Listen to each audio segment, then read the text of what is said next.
Hi, welcome to another episode of FaceTime with Lalari. I am Lalari, and today we're going to be talking about why adult friendships are so hard.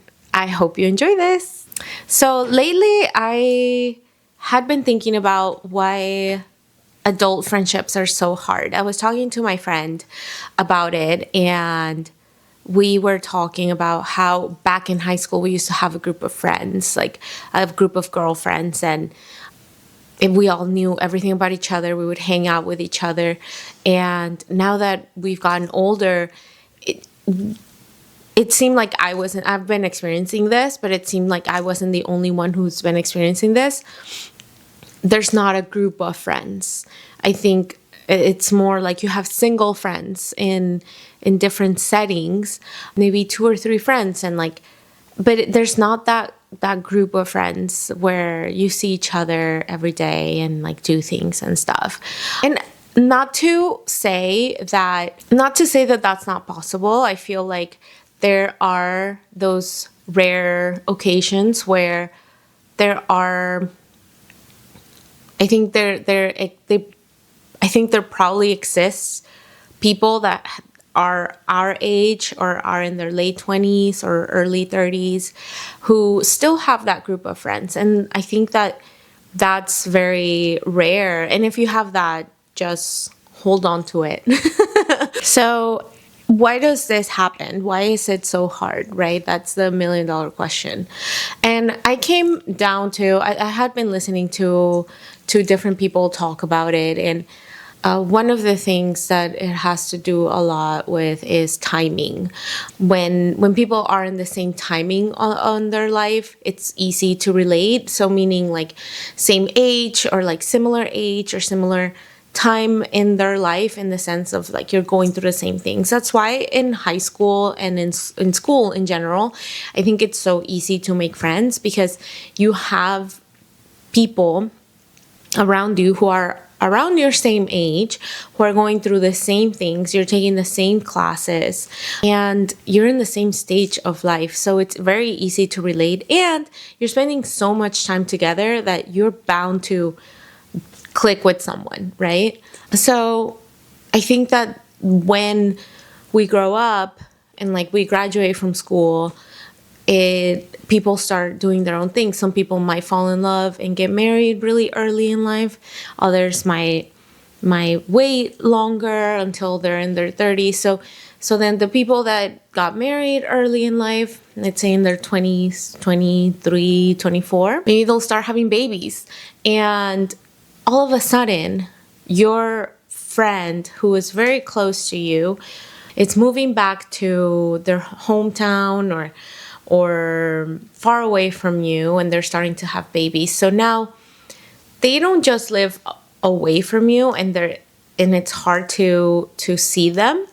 They're also entering a different stage of their life, and maybe it's a stage that you cannot relate because you yourself haven't experienced that. I think that it's hard. Not to say that you can stay friends with someone. I think that because they enter a different stage of their life and they move away. I have a friend who lives back where I'm from, and she's in a different stage of her life. And we've been friends since high school, but it's hard to stay in contact with her.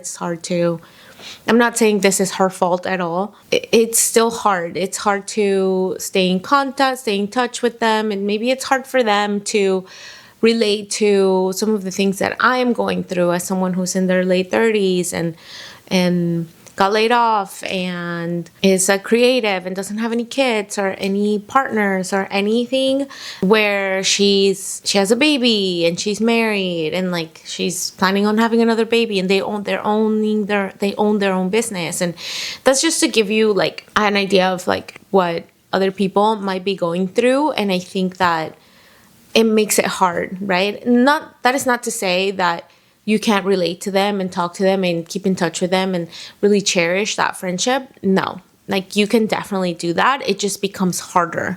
You might find yourself that you're not as close to that person versus somebody that lives in your city, that's going through the same things that you are, that maybe Maybe it's someone that you work with, right? We spend so much time with people at work. Presumably, we spend 8 hours with them. That's a huge part of our day. And if you're in office, you get to see them in the office every single day. So everybody being in the same place for such long periods of time, it makes it easier to build a friendship. I think there's a study somewhere that says that it takes about, I'm gonna make this up, 40 hours or something to make an acquaintance, and then maybe like 90 to 100 hours to make a friend, like being friendly with someone. So it is about the time that you spend with people, and that's easier if you're in proximity to someone, which takes me to my point of being close to people helps making friendships, and being away from people makes it harder. For instance, I have friends that I made when I moved here to San Francisco, and then they moved away and I didn't talk to them for a while. Maybe I'm a bad friend, but I feel like a lot of people experience this. Like once somebody moves away, you're still friendly with them and you talk to them here and there, but it's not the same as how it is when they're in your city and you see them every weekend and you text every other day, every day, or maybe you work with them. So I was wondering why that is. And what I think it is that time that you're spending with someone, right? That proximity, that because you're spending so much time with them, you're in proximity to them, which gives you more time to talk to them, to relate to them, to experience things that will ultimately bond the two of you. So I'm still friends with my friend who moved away, and recently she came to visit me. It was as if no time had passed, so it was great. So yeah, I think that proximity matters, and also timing. Another thing that I was thinking about is getting what you put out. And what I mean by that is what type of energy are you putting out, right? And how much energy are you putting out into a friendship? If somebody, let's say my friend who lives back in McAllen and has a kid and like has her own business, so she has her things going on. Let's say that she doesn't text me, or maybe she's not texting me back as often or as fast as I wish she was. That is not to say that I'm gonna say, girl, you, I'm not going to talk to you again. No. I think that because I understand the context of where she's at in life, I am going to say it's okay. It's okay if she doesn't respond to me in the span of days or months. Just kidding. In the span of days or hours. I don't know. It's okay. I'm gonna be flexible and I'm gonna allow that because she is my friend. I know the context. That's fine, right? And I think that has allowed our friendship to last. The fact that I've been so flexible, or that I have been flexible, because let's be honest, like sometimes she would text me and I wouldn't respond because I was busy, because maybe I was at work or I was walking Ellen, I couldn't text. And so it's fine. Like I know I'm not always like super responsive either, and I need to be okay with that. I can't help to ask myself the question of when should you stop making an effort? Like when is enough, right? Is it when the other person doesn't respond back at all and you're just having a monologue, a conversation with yourself over text, or when is it, right? I think that I don't have the answer to that, but I do wonder when enough is enough, or maybe not be so finite on it. Maybe it's more like, okay, well, right now I am not a priority in their life, and maybe we're far away, maybe we're in the same area, but we're in different stages of our lives, and maybe there's not that chemistry, or maybe things have fizzled out, all of those things are fine. And I think that we should allow those things to happen and make space for new friendships. And make space for new people to come into our lives. But that is not to say that we're going to shut them off for the rest of our lives and not going to talk to them ever again. Right? Because I think that with relationships, there are ups and downs, and there are eras, or there are times that some friends are in your life and then you kind of stop talking to them for a little bit because of those reasons, because you're not close to each other, because you're not relating, because of this and that. But then those people might come back into your life. Maybe something happens that they reach out, or you reach out to them, and like you pick things back up. You end up getting closer again. And that's fine. I think that that is supposed to happen with people, because we go through things in life, and sometimes it's time, or like those people fit into our lives, and sometimes they don't. I did want to mention something about the energy, that when I said the energy that you're putting out, is I think people can sense when somebody's desperate to have friends and to make friends, and that can be a little off-putting when they don't know you. When I moved to I have been guilty of this. When I moved to San Francisco, I didn't have any friends. I didn't know anyone.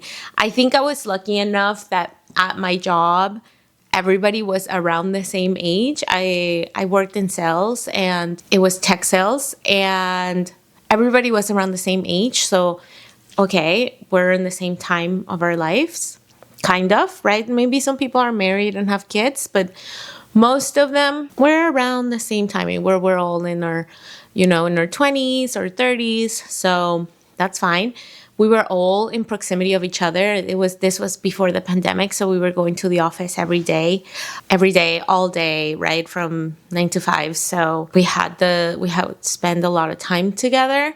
And the energy, at the beginning, the energy that I was putting out was very desperate. I remember, she's now my friend. We made friends. We're close now, but I remember I was talking to this girl, and she was in the team neighboring my team. And I was like, oh yeah, we should do something, right? Like just suggesting to do something. And I said, why don't we go camping? And she was like, what? Like, why would I go camp? Like, she didn't say this, but I feel like she thought, like, why would I go camping with somebody I barely know? Like, I had just met her weeks ago, right? So I think I was putting out very desperate energy. Luckily, she was able to get past that. So we were, in the end, like, we became really close friends, really good friends, and we were close. But yeah, I think that sometimes, like, that energy, I think I was lucky that it didn't put her off. But sometimes that energy can put people off. I remember I ran into someone, and I mean, poor guy, he had just moved from out of state, and he didn't know anyone, and he got let go of the job that he moved to the state for. So he was alone, right? And he was like very intense and very desperate to make friends, and like, you guys should come to my house, and like, we should do this and we should do that. And I don't want to be mean, like, he is fine, and I'm sure, I hope he found friends, but like, I think that people get put off by that type of energy, right? I think something about it really kind of repels people. So you want to make sure that you're putting out a more relaxed, a more casual energy. And it could happen that you put a too relaxed energy out there where it doesn't seem like you're interested in making friends with them, right? So you have to find that balance where it's like, yes, I'm showing interest that I want to make friends with you, but I'm not completely desperate where I am asking you to go camping with me when I just met you. So in the end, we never went camping, but we did go out for drinks and stuff, and we made friends. So yeah, so I think that that's what I wanted to say about energy, is that we have to find, in order to make friends, and we have to find that balance of being more relaxed, more at ease, and show interest that you want to make friends with someone, but then don't be too eager. So yeah, and one of the other things that I have been thinking about, and this is something that I've run into, is feeling excluded and feeling FOMO, right? And the thing about feeling excluded or being excluded from plans from people that you know is like, and I'm not saying that I never feel like that. Like I have felt this way, and I think that's something that there's something I have to keep reminding myself, and it's that it's okay. It's okay to make people to make plans without me, even though inside I'm like, what the? But I think that it's fine. Like people are entitled to have their dinner parties and not invite you. Like maybe they're inviting people that you don't know, or like maybe they don't have enough space for you, or maybe you haven't been as present, right? Like maybe you haven't been texting them as much, or yeah, you haven't been top of mind, right? And that does happen. Like I remember I had a group of friends, not a group of friends, but like two or three friends here, and I got a boyfriend, and I would spend all my time with my boyfriend, and I started not being as present with my friends, right? Like they would go out, they would do things, I would say, no, I'm okay, I'm gonna stay and hang out with my boyfriend. And then it happened where they stopped inviting me.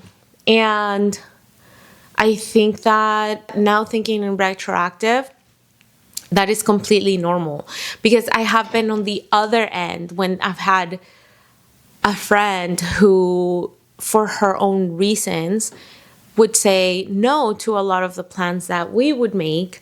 And they would say, hey, we want to go here. And she'd be like, no, sorry, I can't make it. And it was always like, I can't make it, I can't make it, I can't make it. So eventually, I mean, this sounds mean, but like you stop thinking of that person, right? And it's not like assuming like, no, she'll probably say no. It's more like she's not top of mind because she's not present. She's not not constantly saying yes, but yeah, she's not saying yes enough where you're like, oh, you know what? Let's invite them.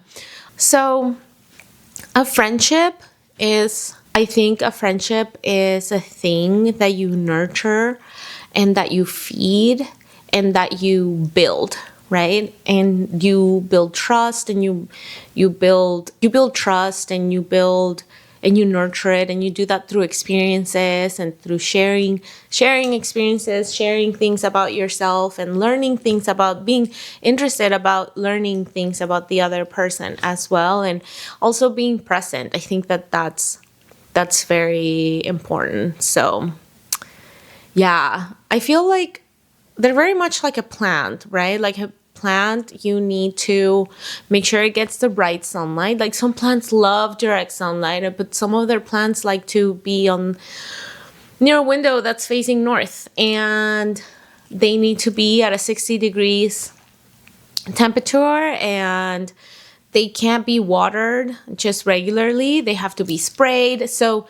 But then I have my monstera that I water maybe every month, and I just make sure that it gets very strong sunlight, and the thing is thriving. So I think that friendships are like that. I think not all friendships are the same, and not all friendships like to be built or nurtured in the same way, because people are different. Like maybe some people might need more space, and some other people might need or might like to be more in contact, and I think that you learn that as you go, and as you get to know the other person, as you build that friendship and build that trust with them.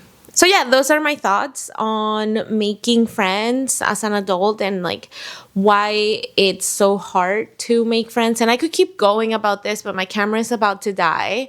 And so yeah, I'll leave it here.